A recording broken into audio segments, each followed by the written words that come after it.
At the time of tiding, he prayed to highest heaven. Let Mother Mary guide him towards some house or heaven.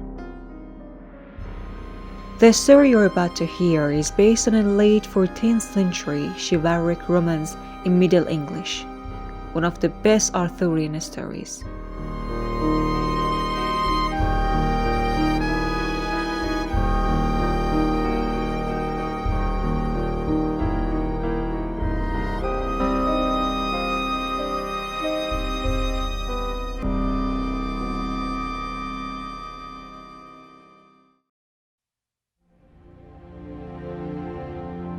On a Christmas day, Gawain, a young man with no legendary story, is required to attend the court running by Arthur the king.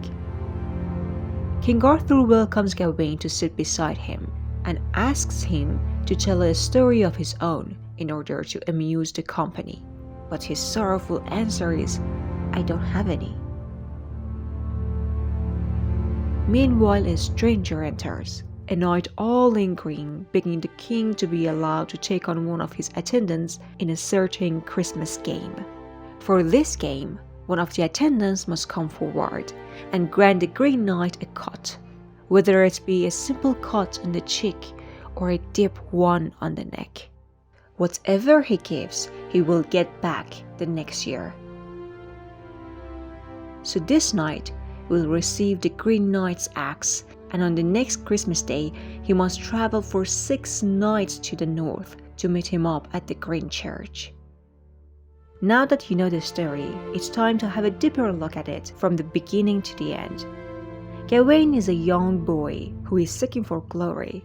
He wants the adventure that knights and great men taste, the fame, the legend, and the story which can complete his identity. And we can say, so does his mother. In this folk horror movie, Gawain's mother is the famous Morgan Le Fay. She is the witch with great power and influence, who is actually orchestrating the events of Sir Gawain facing Green Knight. Morgan Le Fay is controlling the actions from behind the scene through a magical ritual. So she's actually preparing this challenge for his son so he will step forward towards nobility. The moment the Green Knight enters, we find him a non-human being, a man with the skin of a tree who's carrying a holy bough. I can say that I found him as a piece of the nature. The nature is looking at them, talking to them, and inviting them to a game. Gawain, this young man, beheads the Green Knight, and he smiles like he's achieved a victory. But soon the Green Knight rises, like he hasn't been injured at all. I believe this story is displaying the power and the dignity of the nature. You can cut off the leaves, but the roots are still there, and there will be new leaves growing up to the air. The holy bough is believed to have a symbol of protection, fertility, and eternal life, so it seems to go with Green Knight pretty well. Also, some medieval sources claim that it was a well-known fact within the English tradition that a holy bough carried into a house before Christmas foretells death in the coming year. Therefore, when the Green Knight enters with the axe and holy bough, he is actually the symbol of an executioner who is foretelling death.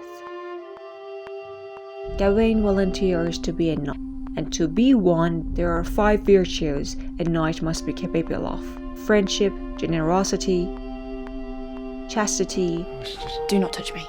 A knight should know better. courtesy, and piety.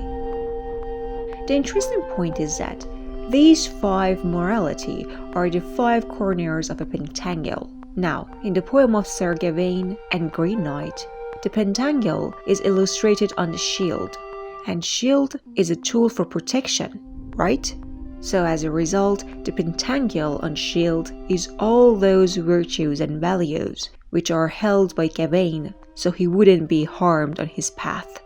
It's just like these virtues, and following them is going to protect him. I assume in the movie the pentangle is observable on the court's floor.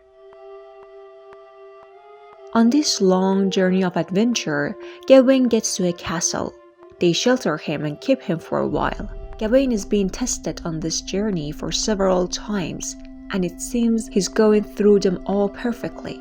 But at this castle, he fails Lady Bartylock's test when she comes up to him in dawn and attempts to seduce him.